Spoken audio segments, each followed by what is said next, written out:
سب سے پہلے تو آج پورے پاکستان کو میری طرف سے عید الاضحیٰ کی مبارکباد ہو، حکومت بلوچستان کی طرف سے، میرے رفقا کی طرف سے۔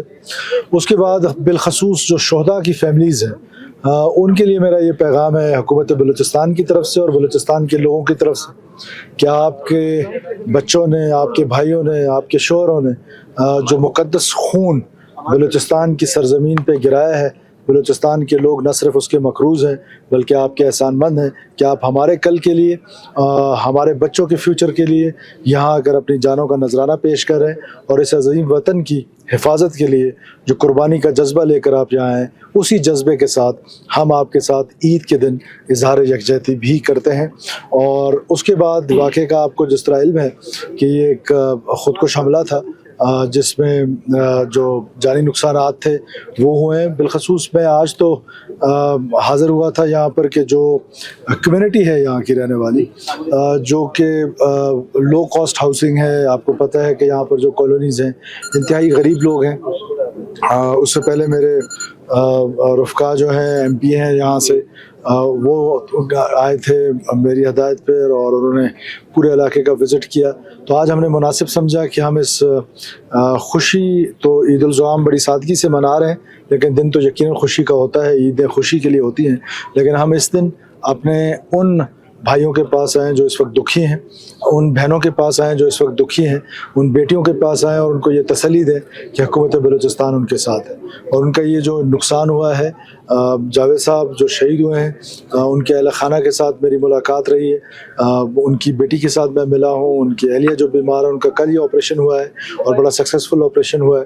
تو ہم انشاءاللہ تعالیٰ جتنے بھی لوگوں کے یہاں پر نقصانات ہوئے ہیں بھرپور کوشش کریں گے کہ ان کا ازالہ ہو سکے اور ان کو حکومت کی طرف سے امداد مل سکے۔ تو آپ کی شاید تحقیق درست نہیں ہے کہ یہ بات کہنا انتہائی نامناسب ہے کہ اس کے دور میں اس کے دور میں، یہ 2005 سے سلسلہ شروع ہوا ہے، بلکہ انفیکٹ 2002 سے جب جسٹس نواز مری کا قتل ہوا تو آپ شاید بھول گئے کہ ایک سال میں 210 پنجابی جو ہے وہ مجید لانگو نے یہاں پہ مارے تھے۔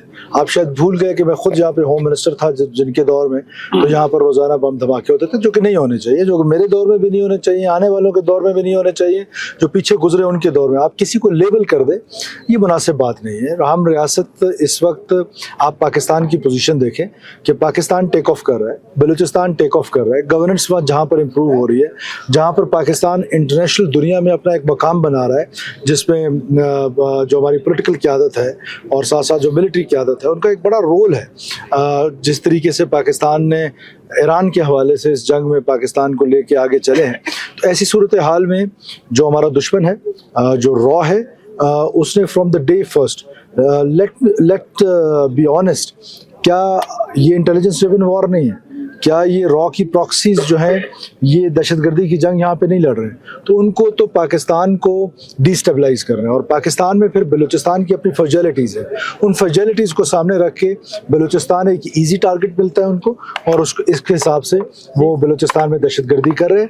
اور یہ پراکسی وار، اور جب آپ کانفلکٹ زون میں ہوتے ہیں تو کانفلکٹ زون میں اس طرح کے واقعات جو ہیں ان کو جو کہ نہیں ہونا چاہیے لیکن ان کو رول آؤٹ نہیں کیا جا سکتا۔ کل ہم نے بہت اچھا ہمارے آپریشنز ہوئے ہیں، اس میں کوئی 10 سے 12 لوگ جو ہیں وہ جہنم وصل ہوئے ہیں ٹیررسٹ، مستونگ میں اور بولا کے علاقے میں۔ ڈیٹیلز جو آئیں گی پھر آپ کے ساتھ شیئر کر لیں گے۔ تو ایسا نہیں ہے کہ حکومت یا ریاست ان کو اس کو اندازہ نہیں ہے کہ یہ کس طرح کی ہم جنگ لڑ رہے ہیں۔ جب سیکورٹی فورسز گرے میں آپریٹ کرتی ہیں، یہ سامنے آپ کے چیک پوسٹ ہے، جب یہاں کے لوکل آدمی کو روکتے ہیں تو آپ خفا ہوتے ہیں کہ روکا کیوں ہے، پوچھا کیوں ہے، نہ روکیں تو یہ ہوتا ہے، اگر آپریشن کریں تو پوری اسمبلی شور مچانے لگ جاتی ہے کہ جی بلوچستان طاقت کا متحمل نہیں ہو سکتا۔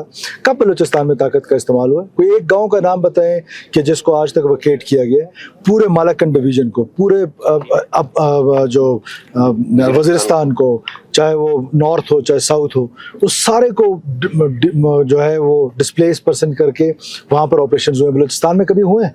تو اس کی وجہ یہ ہے کہ ہم یہ نہیں چاہتے ہیں کہ ایسا ہو، بیکاز ان کی یہ کیپیسٹی ہی نہیں ہے کہ ہم اپنے لوگوں کو ڈسپلیس کر کے اور پھر آپریشنز کریں۔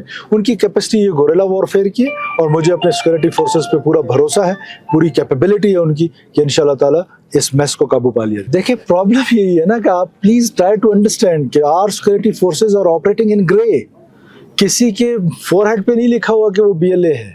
تو جب آپ گرے میں آپریٹ کرتے, جب انیمی از کلیئر کہ وہ دشمن ہے سامنے, تو اس کے ساتھ تو لڑنا بہت آسان ہے. اور آپ نے دیکھ لیا کہ مئی میں کیا ہوا, کہ آپ نے اپنے سے 7 گنا بڑے دشمن کے دانت کھٹے کیے. آپ نے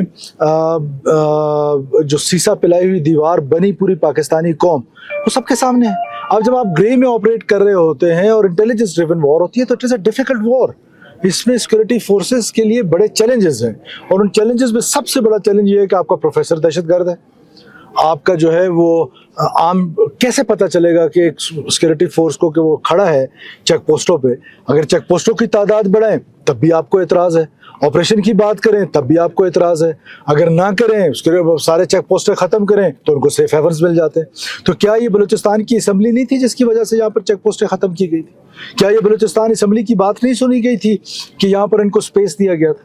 تو کہنے کا مطلب ہے کہ بڑی ڈیفیکلٹ سچویشن ہے. اس ڈیفیکلٹ سچویشن کو انڈرسٹینڈ کرنے کی ضرورت ہے, اور پاکستان بھر میں جو نیریٹو دیا گیا ہے, اب آپ اندازہ لگائیں کہ اس واقعے کے بعد کہ 2 قسم کے واقع, ایک ٹیررسٹ ہم پر حملہ آور ہوتا ہے, اور پھر ان کے جو لیجیٹیمیٹ وائسز ہیں وہ پورے پاکستان میں ریاست پاکستان کے خلاف منظم انداز میں پروپیگنڈا شروع کر دیتے ہیں, اور وہ پروپیگنڈا ریاست کو زیادہ نقصان دے رہا ہے اس دھماکے سے. تو اس کو ٹھیک کرنا, اس کی ذمہ داری جو ہے وہ آپ پر عائد ہوتی ہے, میڈیا پر بھی عائد ہوتی ہے, اور سوشل میڈیا بالخصوص اس پر عائد ہوتی ہے کہ وہ خبروں کی تصدیق کے ساتھ بات کریں. میں آپ کو پرسوں کی ایگزامپل دوں. ہائیسٹ اسلام آباد میں ایک ہائیسٹ آفس سے مجھے میسج آیا کہ ایک ہاسپٹل ہے, وہ سول ہاسپٹل میں چوہے دوڑ رہے ہیں. جب پتہ چلا تو 4 سال پہلے انڈیا کے ایک ہاسپٹل کا اور ایک سینئر آدمی نے ایک بلو ٹیک ٹویٹر اکاؤنٹ سے اس کو ٹویٹ کیا ہوا تھا, اور میرے بہت سارے دوستوں نے جو سامنے کھڑے ہیں, I don't want to name, انہوں نے اس کو ری ٹویٹ کیا ہوا تھا. تو یہ تو ہے ہماری تحقیق, یہ تو ہے ہمارا. اب آپ کو میں اکثر کہتا ہوں بلوچستان کو, میں پورے پاکستان کو عید کے دن بتانا چاہتا ہوں کہ 3 وہ طریقے سے پاکستان کو خدا نخواستہ توڑنے کی سازش بلوچستان میں ہو رہی ہے. Number 1 violence, number 2 is social manoeuvre, number 3 is social media. یہ جو لیجیٹیمیٹ وائسز ہیں جو اس وائلنس کو ریشنلائز کرتے ہیں, جن کو ہمارے خرچوں پہ پی ایچ ڈی کرایا گیا, پاکستان کے خرچے پہ ان کو پی ایچ ڈی کرایا گیا, وہ پی ایچ ڈیز کر کے جب واپس یہاں پر آئے ہیں اور سوڈو انٹلیکچوئل بن کے لمبی تحریریں لکھتے ہیں پاکستان کے خلاف, تو ان کے بھائیوں کو پی ایچ ڈی جو ہے وہ سرکار پاکستان کی طرف سے, حکومت بلوچستان کی طرف سے مل رہے ہیں. لکڈ آفٹر لوگ ہیں, لیکن اپنے لیے سوڈو انٹلیکچوئل بن کے ایسی تحریریں لکھ دیتے ہیں کہ جس کا حقائق سے کوئی تعلق ہی نہیں. کبھی اس کو انڈر ڈیولپمنٹ سے جوڑ لیتے ہیں, کبھی اس کو محرومی سے جوڑتے ہیں. یہ تو وائلنس کو سپورٹ کر رہے ہیں, یہ تو وائلنس کو ریشنلائز کر رہے ہیں. ان کے خلاف تو میں سمجھتا ہوں کہ یہ وہ لوگ ہیں جو بی ایل اے سے زیادہ خطرناک ہیں, کہ جو آپ کے اندر صفوں میں بیٹھ کے اس وائلنس کو انڈر ڈیولپمنٹ کے ساتھ جوڑ کے اس کو ریشنلائز کر دیتے ہیں. کبھی کہتے ہیں کہ جی یہاں پر الیکشنز فری اینڈ فیئر ہو جائے تو معاملات حل ہوں گے. تو فری اینڈ فیئر الیکشنز میں کتنے لوگ ہیں جو نیا ہیں؟ 7, 8, 10, 11, باقی تو سارے لوگ کوئی 4تھی دفعہ آ رہا ہے, کوئی 5ویں دفعہ آ رہا ہے. اس کے علاوہ 71 میں بلوچستان میں ہمیشہ ایسی حکومتیں ہوئی. آپ کہتے ہیں نا پورا پاکستان کے فری اینڈ فیئر الیکشنز ہوئے, تو 71 میں بھی تو کولیشن گورنمنٹ تھی. تو یہاں پر قوم پرستوں کو ایسی حکومتیں ملی کہ بلوچستان کے لوگوں نے تو مسلم لیگ کو مینڈیٹ دیا. 13 کے الیکشن کو تو آپ شفاف الیکشن کہتے ہیں نا, تو بلوچستان کے لوگوں نے تو مسلم لیگ کو مینڈیٹ دے دیا, آپ نے قوم پرست کو حکومت دے دی, جو کہ میرے لیے قابل احترام ہے. میں ان کی بہت عزت کرتا ہوں, میں ان کا کیبنٹ کا منسٹر رہا ہوں, بہت اچھی حکومت انہوں نے کی ہے, میں ان سے انسپائریشن لیتا ہوں. لیکن کہنے کا مطلب ہے لیکن بلوچستان کے لوگوں نے تو مینڈیٹ نہیں دیا نا. اور 71 کے الیکشن میں بھی کولیشن گورنمنٹ بنی نا. کب کسی ایک قوم پرست جماعت نے اکیلے میں حکومت بنائی؟ سو یہ بلوچستان کی پولیٹکس ایسی ہے اور ایسی ہی چلتی آئے گی. لہٰذا اس کو خدا کے لیے میں ان لوگوں کو اسپیشلی کہہ رہا ہوں, پاکستان کے اندر بیٹھ کے, پاکستان کا کھا کے, جن کو پاکستان سے محبت نہیں ہے نا, تو چھوڑ کے چلے جائیں.